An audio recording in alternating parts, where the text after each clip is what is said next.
what it costs to keep a kid on Medicaid? $10 a day. How about keeping that child fed with SNAP benefits? $6 a day.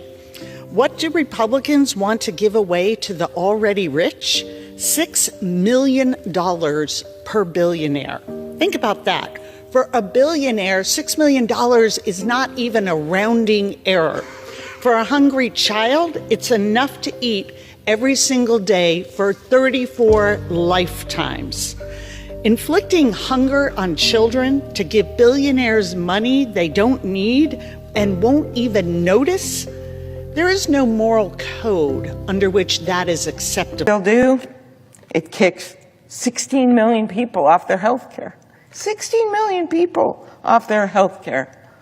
In order to finance tax cuts for the wealthiest, in order to give multimillionaires a $400,000 tax cut, that doesn't make the world a better place. Adding $4 trillion in debt, $1 trillion of it is interest, which is going to make mortgage rates go up. It's going to make harder for young people to be able to maybe get their first house or pay their rent. It's putting it on their backs. It's putting it on their shoulders. That's why I don't see this as a big, beautiful bill. I see this as a big, beautiful betrayal of the hardworking people of this country. Talk about Trump's big, beautiful bill. Stephen Miller said there should only be 100 million Americans in America. This might be how they achieve it.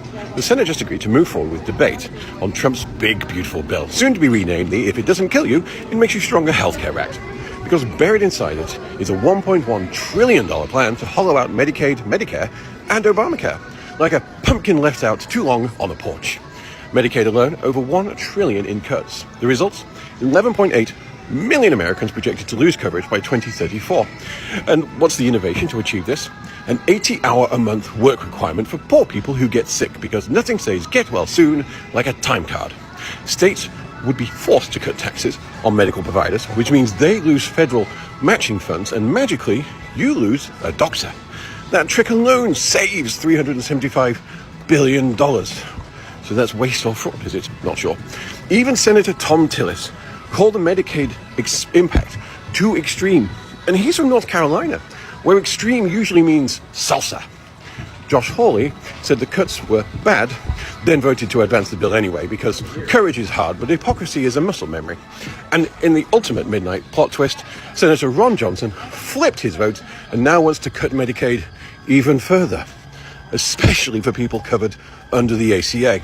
Because when you're trying to shrink the American population down to Stephen Miller's fantasy number, there's always more fat to trim, starting with the poor, the sick, and the politically inconvenient. 138 rural hospitals are at risk of closing due to Medicaid cuts proposed in the One Big Beautiful Bill, and I do not care what side of the aisle you are on. This is disgusting. I do not care who you voted for. Nobody deserves to have a hospital that is close to them close because Donald Trump has to further enrich his wealthiest donors. Full stop. I come from the school of humanity that all of us deserve to be treated with dignity and respect and deserve decent to good to excellent health care. Lord knows that's a stretch, especially in this country right now. But 338 hospitals in rural areas, places that already are tougher to live than, your average place with more infrastructure, at risk of closing. That guarantees loss of life. Full stop. People will die because they cannot get to a hospital fast enough because the hospital that's open is now further away from where they used to live. That guarantees massive job losses in these rural areas. Healthcare systems are notoriously massive employers. Use the word massive twice there, my apologies. Third of all, this almost guarantees that some towns are going to disappear off of maps. A hospital goes away, all of a sudden people can't live there anymore, can't live there being the operative and literal phrase that I mean, because they will die there. We cannot let this happen to anybody. It does not matter if this is what they voted for. That I don't stand by that.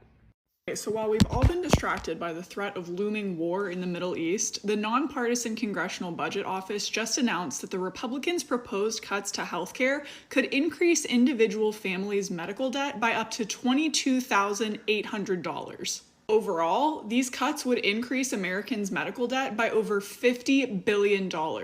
Medical debt is already the #1 cause of bankruptcy in the United States, and to make that worse, especially for low-income families, is unfathomable, while at the same time, the Trump administration is going to spend billions of dollars bombing Iran.